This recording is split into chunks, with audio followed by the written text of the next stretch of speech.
Welcome to the Startup Greece Talks. On this episode, I'm going to welcome Dimitris Kiriakakis from Warestack. So welcome, Dimitris. Nice to be here. It's a pleasure having you and discuss more about Warestack. But before we start, I'm going to start with some very quick questions. Are you ready? Yes, go ahead. Awesome. Tea or coffee? For me, it's definitely coffee. Coffee. iOS or Android? iOS. Slack or Teams? Slack. Mountain or sea? Both. Lisbon or Thessaloniki?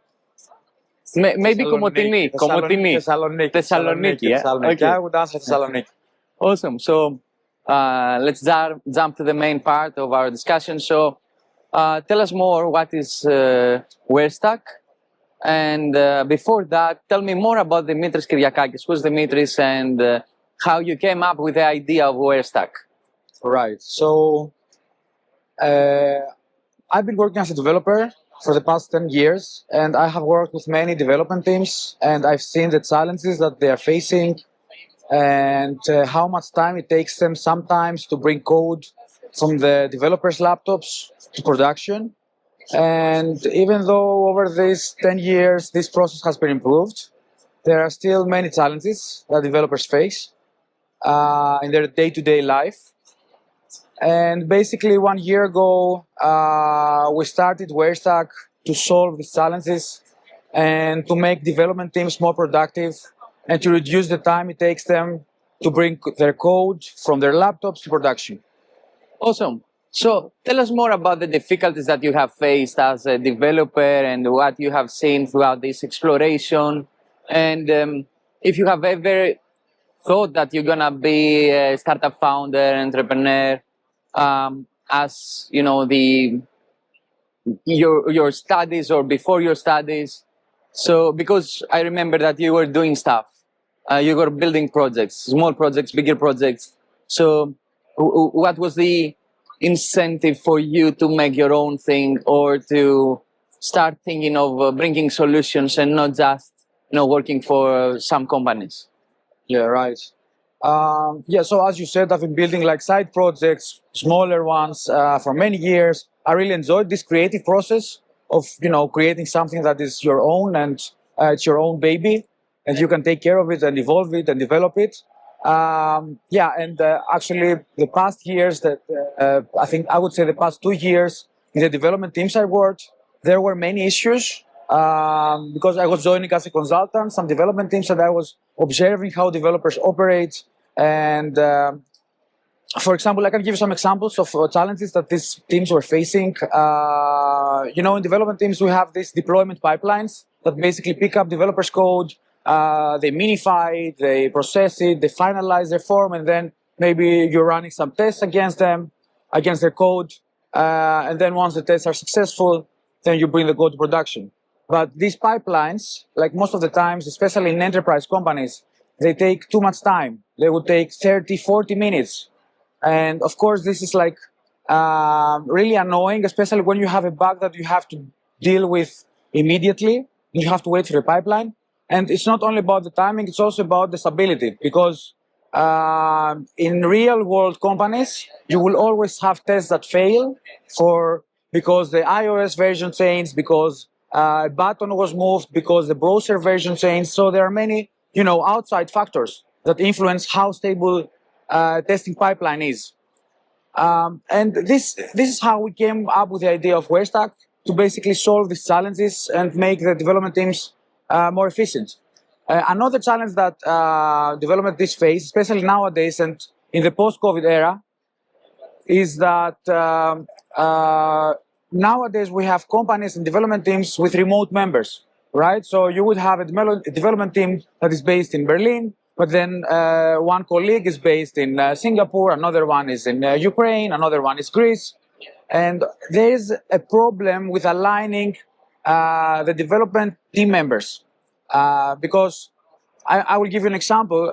When a developer works on a pull request to introduce a new feature on their application, if they work on a different time zone, they would drop a message on Slack or on Teams, and they would say, "Hey guys, here's my pull request. Can you please review it? Can the quality assurance engineer maybe test it?" and then the morning after, for the other time zone, the other engineer will pick it up.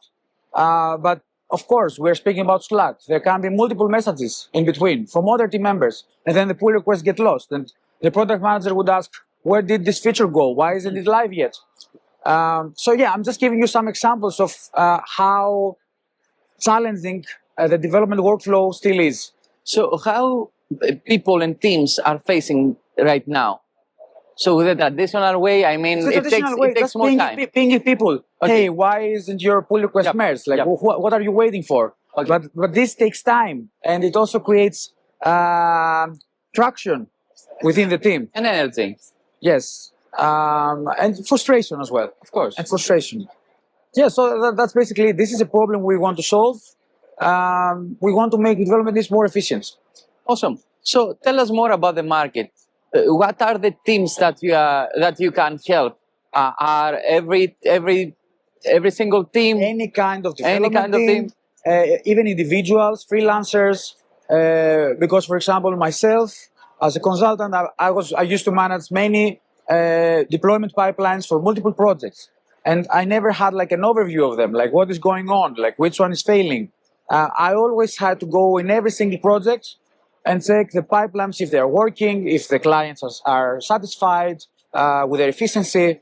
And what we're doing now with Warestack is that we're also giving the opportunity to freelancers, to people that manage multiple projects, to have an overview of what's going on in their deployment pipelines, and even make the development pipelines more efficient. We're also giving them insights on how to improve them, on how to save costs, because we have developed as part of Warestack an AI assistant that is basically being installed on the developer's GitHub account, and it can import context from every project that the developer manages, or the development team, of course. So yeah, actually Warestack can work for individual developers, can work for small development teams, and can also work for large developer teams. Okay, how big is the market? Tell if you have some numbers to share. How big is the market? Yeah. Of tools, productivity tools for developers. Have you seen that? No, Okay. I don't have the data right now. So who are the competitors, if there are any on the market? Are there any other projects that would like to solve the same issue? There are many upcoming projects, and during these days in the Web Summit, I also spoke myself to many founders that are actually developing developer-facing startups nowadays. It's really a trend. We have competitors, but to be honest, we haven't found yet a product that does and offers the all-in-one solution that we are trying to offer. Okay, so tell us a little bit more about the technological, let's say, setup, a stack that you have, that you are using to build it. Yes, right. So we have built our backend on Python and Fast API. We are utilizing Gemini, and we're feeding the model with data from our own projects and our own experience. On the front end, we have Next. We have a really big front end application. And we also have infrastructure on AWS and Google Cloud. I think that's basically it. Awesome. And you can serve any kind of client. And how easy is for them to jump in on your platform? Is it plug and play solution? Yeah, so we have created an onboarding process. You just input your personal data, your email, your name, then you connect your GitHub account, and then we are able to fetch information from your GitHub account about your projects and about the things that are of interest for you. Okay, so you get all of these. So how you generate money? Is it platform as a service, software as a service solution?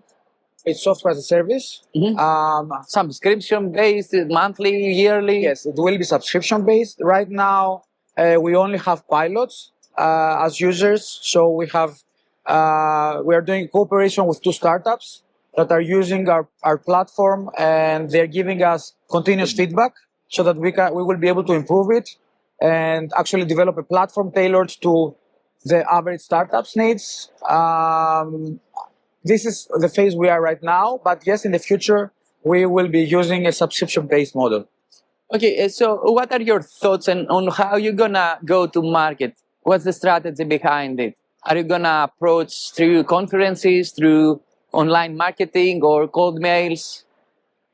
Right. So we have already started creating content, like a lot of content. We're running our blog where we're sharing productivity tips for developers, and we're promoting these blog posts on our social media and everything.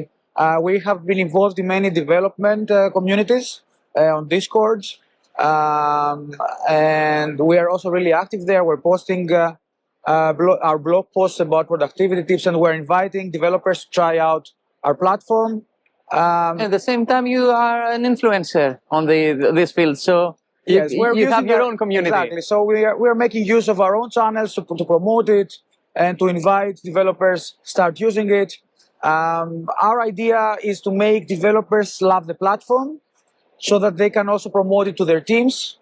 And yeah, Have you got any, let's say, a waiting list for users that gonna we be the used to early? have, but not anymore. Since today, actually, the platform is open. Okay. And anyone can sign up, connect their GitHub account, and make use of the features that we developed. Wow. Wow, great. So what's next? What are the milestones that you have to achieve in the next few months? Yeah, we have many features on our roadmap right now, and we are currently prioritizing them with our pilots. We're doing some A/B tests with them to find out which features will be the most important for them. There are many ideas we have. For example, we want to. One idea we have is to make a kind of a Twitter feed for developers. Wow. Okay. Yeah. So imagine that you're in developer team, and then you have this Twitter-like feed, and you see which developer created which pull request, which feature was merged, and then you have, a feed of updates of what happened in the development team over the past few days. This is one feature that we might develop in the next couple of months. And of course, there are also other ideas that we're discussing with our pilots, and yeah, we'll see what comes next. Okay, so next question is about fundraising. So where are you on that field? Are you gonna raise more? Have you raised any money so far? Are you thinking of raising money in the future? Yes. So in June, we signed a deal with the Alchemist Accelerator. It's an equity-based deal, and there is also an option to extend it in terms of equity and in terms of the investment. As part of the deal, we also got a mentor from them that is working with us, and he's helping us to shape our product and to make it more appealing to potential customers. And actually, our next step would be in January, where we're going on an Alchemist framed event, where we're going to pitch our products and, ask for people to try it out and maybe invest on us. And this is going to happen in San Francisco. Awesome. So, and who's the team that is handling all of these and building that Warestack? Tell me more about that. We are three co-founders. It's myself, it's Stelios Sotiriadis, who is the CEO, and it's Dimitris Kiriakakis, who is the CTO. It's the three of us, the co-founders, and we're currently also working with three developers who are helping us to develop the product. And we're also getting help from people that, want to give us the service for maybe options or maybe a potential to use it as early adopters. But the core team is, we have 6 people right now, the core team. Okay. So why you think that you're gonna make it happen, and why is it needed now to be provided the solution? I think we will make it happen because all the three of us, we have experienced these challenges ourselves, and we have worked with a lot of developers, and actually we're trying to solve a problem that we had ourselves. Okay, great. Yes. Great answer. So let's jump to some more generic questions like what you see that is trending right now on the world of tools, productivity tools, and maybe DevOps or this space. Developer tooling, probably. Developer tooling. Yes, yeah, yes. exactly. So, the way developers work, this is going to change dramatically in the next couple of years, exactly because of AI. I think that developers will start being more like, curators more like trainers about Models. exactly models and prompt engineering as well. So the way we work will change, and there are many startups, and also I met many founders here at the Web Summit that are already working on such products that basically want to adapt to the new way of working for development teams. Is it something that affects your progress or your next milestones? Yes, definitely, definitely. Our product features AI. We feature AI. We feature an AI assistant that assists development teams to become more productive and to apply best practices and to develop code safer in a safer way. So definitely, it's going to shape our product as well. Okay, so what when we discuss the whole this thing, and you know that we come from Greece, and you know you right now you are based in Germany. So how you think that is the startup ecosystem in Greece, and what are the differences that you've seen being abroad?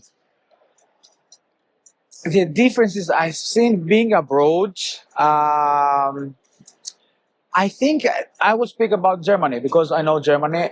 In Germany, I think it's way easier to connect startups with each other, but also with investors. There are stronger communities, I noticed, because I'm attending meetups and I meet people all the time. And for example, in Thessaloniki, my hometown, it's not that easy to find such meetups and to connect with other founders that are doing similar things that you're doing or with investors.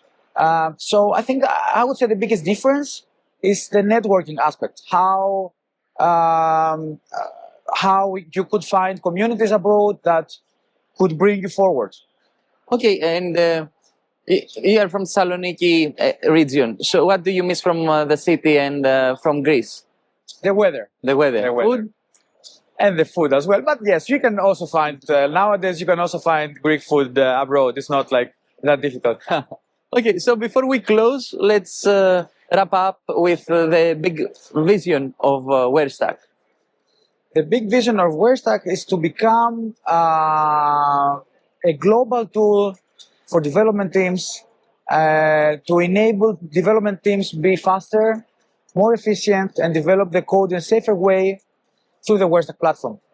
And what's your favorite quote and makes you, let's say, more productive and thinking of providing these solutions? My favorite quote. My favorite quotes. Or something that you know that makes you to be, let's say, active and providing solutions. What do you have any thoughts or any role model that makes you, or anything that you read? Role model, and all the speeches of Steve Jobs have always been my biggest inspiration. The way he approached problems and the way that she shaped Apple, from everything, from the branding, from the management within Apple. This has been my biggest inspiration, I think. Awesome. So, Dimitris, it's a great pleasure having you. Yeah. Thank you for your having time. I wish you the best. I'm Thank sure you that so you're much. going to have it. So, see you in the next episode.